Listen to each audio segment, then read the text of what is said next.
everyone, welcome to SK classes. So let's start with the most 100 important MCQ from the science. Okay, so अगर आपको और भी कुछ topic के ऊपर वीडियो चाहिए तो डेफिनेटली आप कमेंट करिए, राइट? अगर ये इनिशिएटिव आपको अच्छा लग रहा है तो आपका फ्रेंड के साथ शेयर भी करिए, राइट? एंड हम लोग SK क्लासेस ऐप में पढ़ाते हैं, जिसकी लिंक मैंने डिस्क्रिप्शन बॉक्स में डाला हुआ हो. So do visit the SK classes app. Question number 11 आपको पूछा है, which of the following is audible range of hearing for average human beings? एक एवरेज ह्यूमन बींग्स का ऑडिबल रेंज क्या होता है? Remember it is the 20 to 20 hertz. Okay, जैसे कोई एक साउंड अगर 20 किलो हर्ट्ज से ज्यादा हो जाता है तो उसको हम क्या बोलते हैं? Ultrasonic sound. Ultrasonic sound. अगर कोई साउंड 20 हर्ट्ज से कम होता है, 20 हर्ट्ज से कम होता है तो उसको हम क्या बोलते हैं? Infrasonic sound.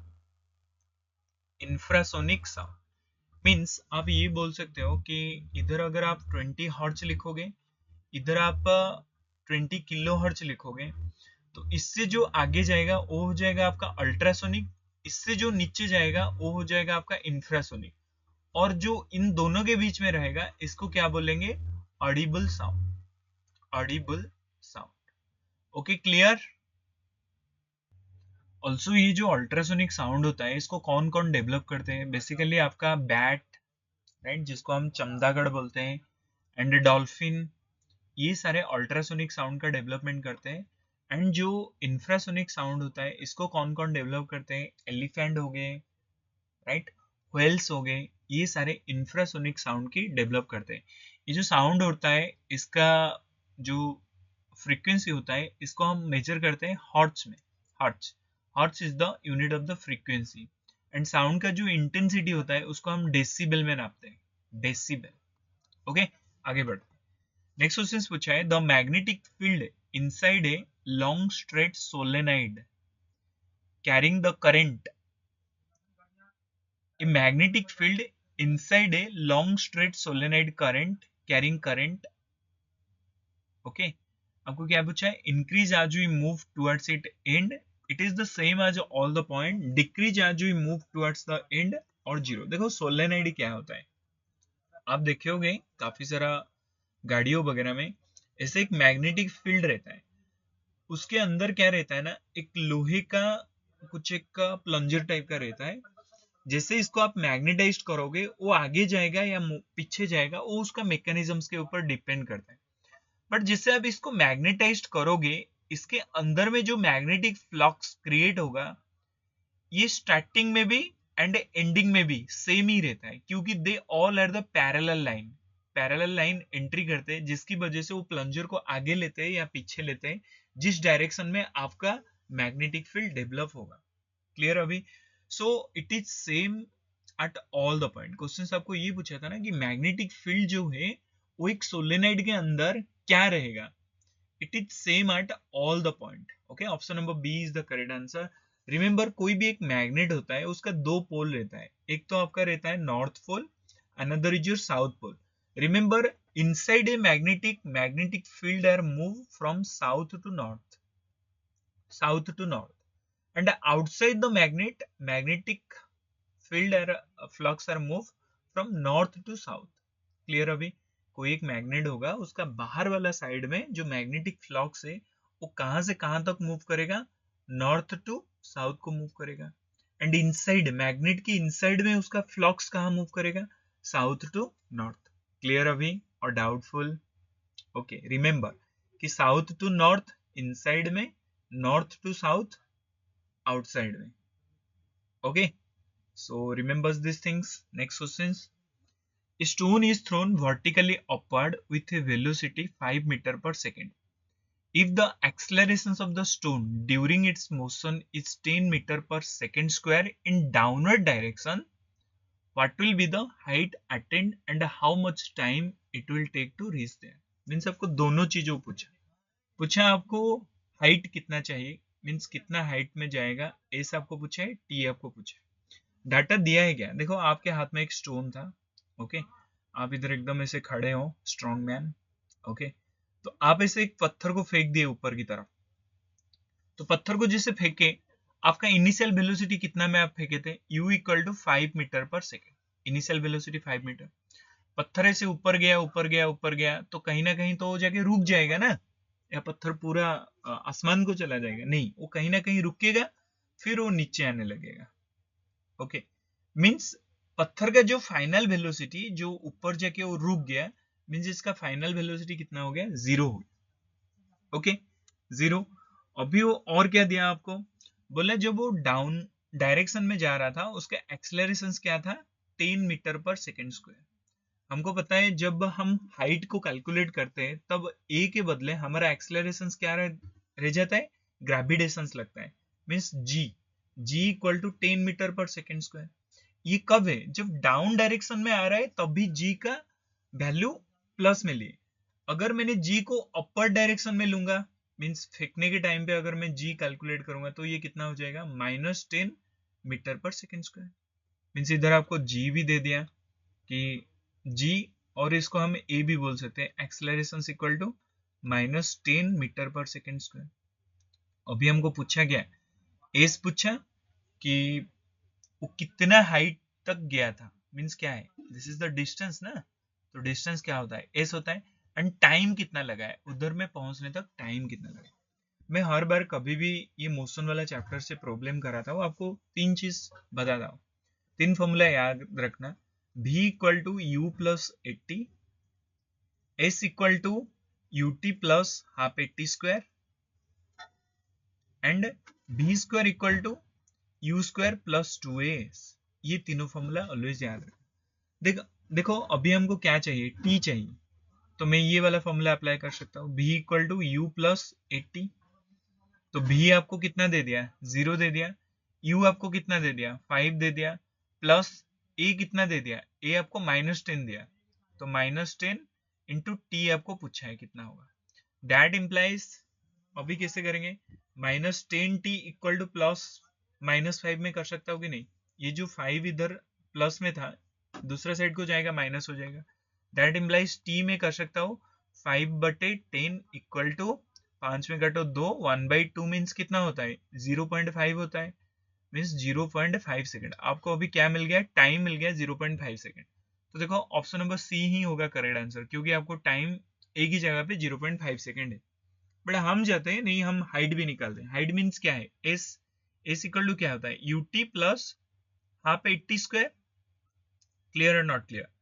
यू आपको कितना दे दिया, इनिशियल वेलोसिटी आपका 5 है, इंटू टी कितना मिल गया, 0.5 मिल गया, प्लस हाफ इंटू ए आपको कितना दिया है, ए -10 दिया है, हाफ इंटू -10 इंटू टी आपको कितना दिया है, टी आपको पूछा है, means T square, that implies मैं लिख सकता हूँ, टी आपको मिल गया ना, ओके, टी आपको मिल गया है हम लोग को ऑलरेडी, टी हमको कितना दिया है, 0.5 दिया है, टी हमको कितना दिया है 0.5 इंटू 0.5, क्योंकि टी का स्क्वायर है ना, that's way, that implies s equal to, अभी कितना हो जाएगा, 0.5 इंटू 5 कितना हो जाएगा, 2.5 प्लस हाफ, इसको काट दो कितना हो जाएगा -5, तो ये 0.5 इंटू 0.5 कितना हो जाएगा 0.25, सो -5 इंटू 0.25, एक बार लिख लेते हैं, -5 इंटू 0.25, तो अभी इसको लिख लो, 2.5 प्लस -5 इंटू 0.5 कितना हो जाएगा 1.25, ये क्या रहेगा आपका, माइनस रहेगा, माइनस क्यों रहेगा, क्योंकि देखो -5 इंटू 0.25, तो माइनस प्लस क्या होता है, माइनस होता है, तो -1.25, तो आपका कितना आ जाएगा answer, 1.25 metre, okay. So this is your correct answer, 1.25 metre and 0.5, option number C is the correct answer. आगे बढ़ते हैं, a porter lift a luggage 15 kilometre from the ground and put it on his head of 1.5 meter above the ground, calculate the work done by him। देखो हमको इधर दिया क्या है, सबसे पहले हमको मास दे दिया, मास कितना था, 15 kg था, जो बैग वो उठाया मास दे दिया 15 kg। हाइट आपको कितना दे दिया, 1.5 मीटर हाइट दे दिया, कि 1.5 मीटर को हाइट को 15 kg का मास को आपको उठाना है। ओके, एंड हमको पता है कभी भी कोई का, हमको दो टाइप का वर्क पता है, एक तो होता है आपका पोटेंशियल एनर्जी और एक होता है काइनेटिक एनर्जी। तो काइनेटिक एनर्जी हम कब लगाते हैं, हाफ mv²। अगर कोई एक वस्तु जो हॉरिजेंटली मूव कर रहा है, मीन्स रोड पे एक कार मूव कर रहा है, ओके, कोई एक बल को आपको मारना है रोड पे हॉरिजेंटली, उस टाइम पे आप काइनेटिक एनर्जी यूज करें। पोटेंशियल एनर्जी, कोई एक का चीज को ऊपर उठाना है, हेलीकॉप्टर इतना हाइट पे उड़ रहा है, एक वाटर टैंक इतना हाइट पे रखा हुआ है, तो ये क्या होता है आपका पोटेंशियल एनर्जी, जहां पर हाइट आएगा। क्लियर अभी? तो जब हाइट आपको दे दिया ना, तो आप याद रख लेना ये क्या होगा, पोटेंशियल एनर्जी। पोटेंशियल एनर्जी का फॉर्मूला क्या आता है, mgh। जी आपको सबको पता है, जी कितना होता है 9.8, और इसको हम कैलकुलेशंस भी इजी करने के लिए 10 भी ले लेते हैं। तो ठीक है, अभी देखते हैं इसका कैलकुलेशंस इजी करने के लिए इसको हम 10 कैलकुलेट करते हैं। ओके, हर बार हम इसको कितना लेते हैं, 10 ही लेते हैं। तो अभी निकाल दो पोटेंशियल एनर्जी आपका कितना होगा, क्योंकि देखो वो पुट्टर जो खड़ा हुआ था वो क्या किया, 15 kg का एक सूटकेस को, 15 kg का एक बोरी को, उसको कितना हाइट को उठा दिया, 1.5 मीटर को उठा दिया। तो अभी इसको जो एनर्जी लगा वो क्या लगा, पोटेंशियल एनर्जी। जितना एनर्जी इसी के पास होगा पोटेंशियल एनर्जी, उतना ही एनर्जी पुट्टर यूज किया उसको ऊपर उठाने में। तो पोटेंशियल एनर्जी का फॉर्मूला क्या है, इक्वल टू mg/h। ओके, मास कितना दिया है आपको, 15 kg दिया है, इंटू जी आपको पता है 10, हाइट कितना है 1.5 मीटर। ओके, सो ये कितना हो जाएगा, 10 इंटू 1.5 कितना हो जाएगा, 15, क्योंकि हमको पता है, देखो जब 1.5 इंटू 10 हम कर रहे हैं ना, तो एक में कितना जीरो है, 1 जीरो है, तो ये कितना हो जाएगा, एक नंबर छोड़ के दशमलव आ जाएगा, मीन्स अभी 15 हो जाएगा ये। मान लो इससे रहता 1.5 इंटू 10 नहीं 100 रहता, तो ये कितना हो जाता, दो नंबर्स छोड़ के, तो 1 दशमलव के बाद एक था, अभी और एक जीरो चढ़ा दो, मीन्स 150 हो जाएगा। ओके, सो 15 इंटू 15 कितना, मैंने बताया था जैसे कोई एक का नंबर रहता है ना, सेम टू सेम रहता है, 1 के बाद क्या आता है, दो, दो इंटू एक करना है, दो 25। ऐसे मान लो 35 का मैंने पूछा, 35 इंटू 35, और 35 का स्क्वायर कितना होगा, तीन के बाद कितना आता है, चार आता है, तो तीन को चार के साथ मल्टीप्लाई कर देना, 12, फिर साइड में 25 लगा देना।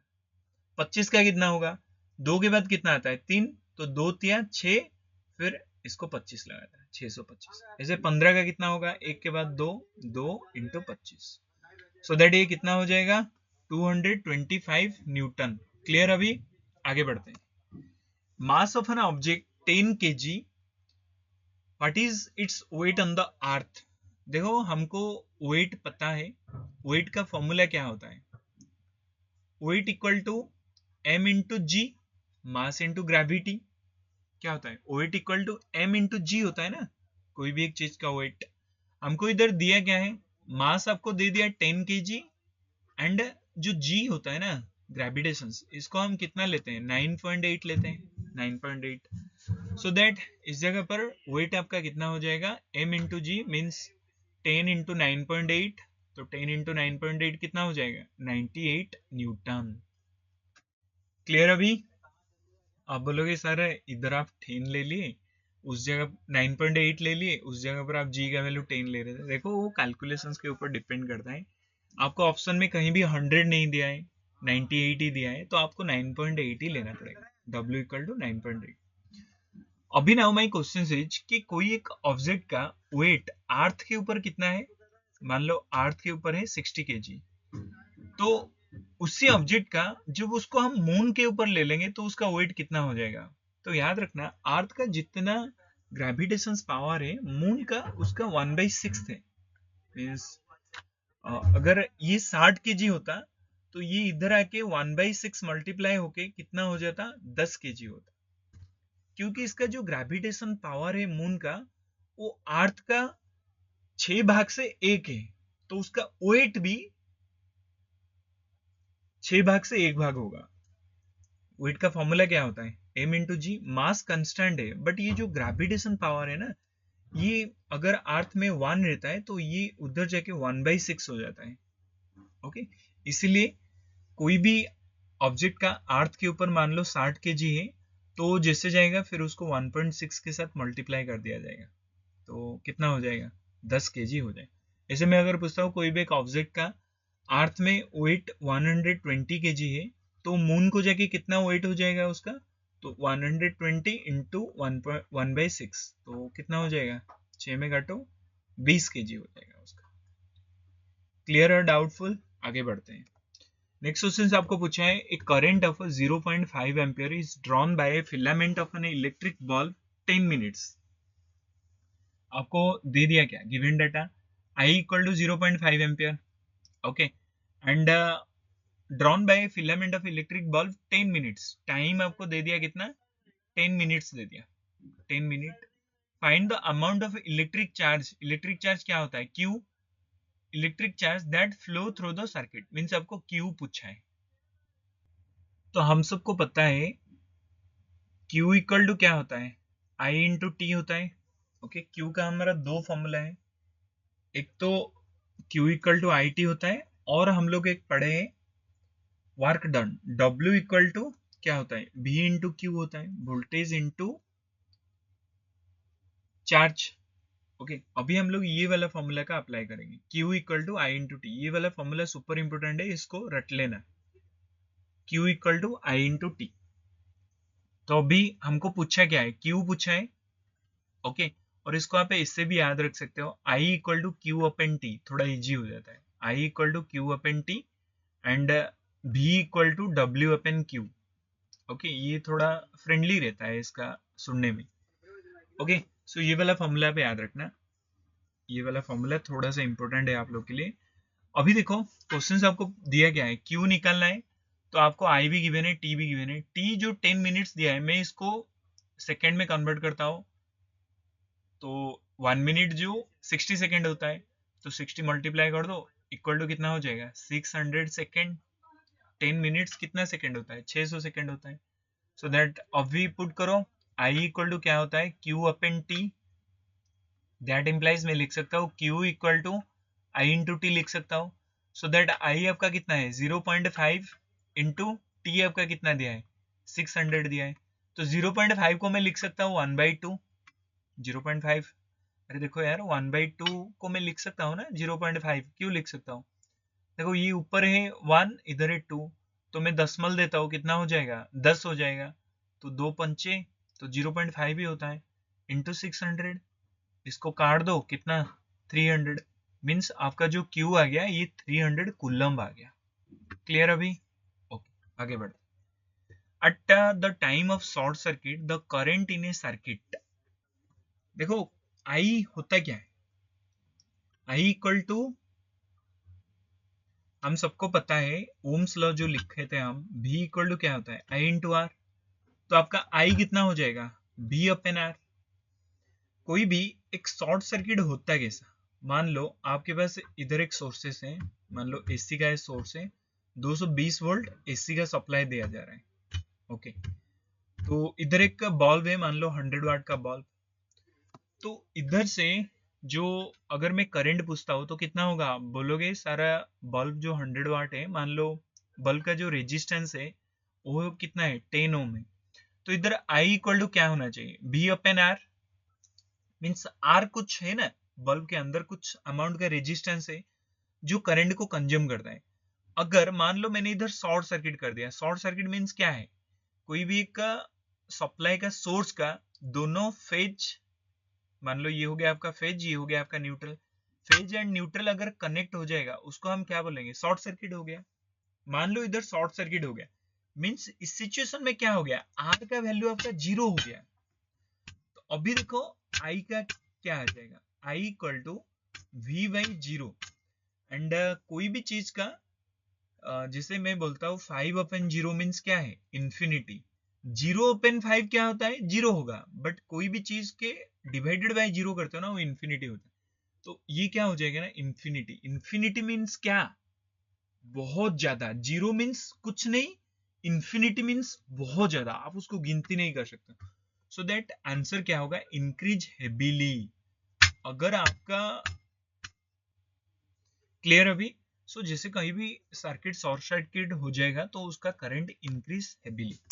100 joule of heat is produced each second a 4 ohm resistance, the potential difference across the resistor. देखो आपको पी क्या दे दिया, 100 जूल दिया है। 100 जूल क्या है, हीट एनर्जी है। तो हमको ये चीज पता है, heat energy equal to formula क्या होता है, I square R T. I square R T होता है ना। इधर एच क्या है, एच आपका हीट एनर्जी है, heat energy, heat energy.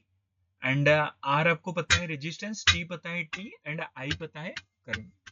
Okay, so heat energy आपको कितना दे दिया, 100। आई आपको कितना दिया है, 4 ओम, मीन्स आपको रेजिस्टेंस इधर दिया है 4 ओम, एंड और क्या दिया है, टाइम दिया है 1 सेकेंड, दिया है ना ईच सेकेंड, टाइम दिया है 1 सेकेंड। एंड आपको पूछा क्या है, पोटेंशियल डिफरेंस बी आपको मांगा है। हम सबको पता है बी का फॉर्मूला क्या है, आई इंटू आर। आर तो हमको गिवन है, तो आई का हमको जरूरत है वोल्टेज निकालने के लिए। तो अभी क्या करते हैं ना, ये वाला फॉर्मूला से H equal to I square R T से हम लोग आई को निकालते हैं। तो एच क्या है, 100 जूल आपको दे दिया है, एच आपको 100 जूल दे दिया है already. H equal to 100 joule equal to I square, R आपको कितना दिया है 4, टी कितना दिया है 1। दैट इम्प्लाइज मैं ये कर सकता हूँ, I square equal to 100 divided by 4 equal to कितना हो जाएगा 25।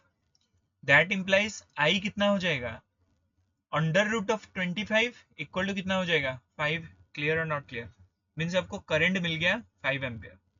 तो अभी वोल्टेज क्या है, formula B equal to I into R. तो आई कितना है 5, आर कितना है आपका, आर आपको दिया है 4, तो 5 into 4 equal to 20 volt. Clear अभी, this is 20 volt is the correct answer.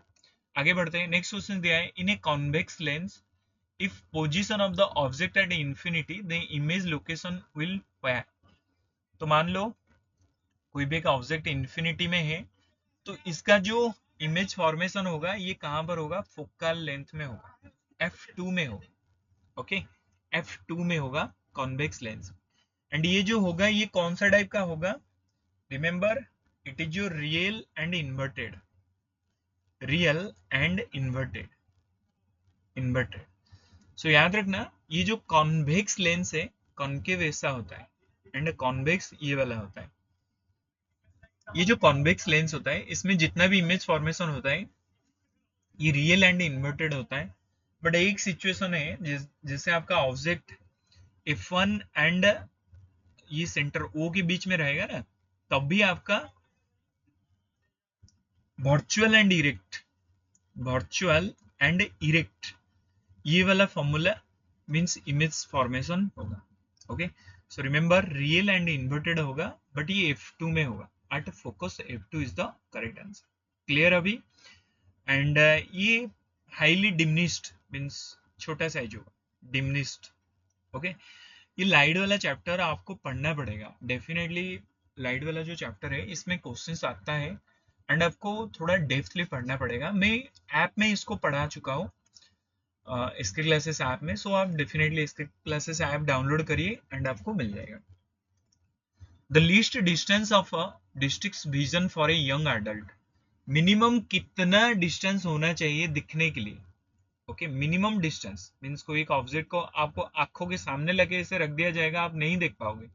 तो मिनिमम ऑब्जेक्ट एंड आप आंखों के बीच में कितने डिस्टेंस रहना चाहिए, remember it is the 25 centimetre, 24 centimetre रहेगा तब भी आप देख पाओगे। So thank you everyone. अगर आपको इनिशिएटिव अच्छा लगता है तो आप डेफिनेटली दोस्तों के साथ शेयर करिए। अगर आपको पार्ट 3 का जरूरत है इसका, तो आप कमेंट बॉक्स में लिखिए, मैं डेफिनेटली लिख के आऊंगा। अगर आपको कुछ सजेशन है या कोई चीज आपको चाहिए कि सर आप ये वाला चीज यूट्यूब में लाइए, तो मैं 100% ट्राई करूंगा, आप कमेंट बॉक्स में लिखिए। ओके।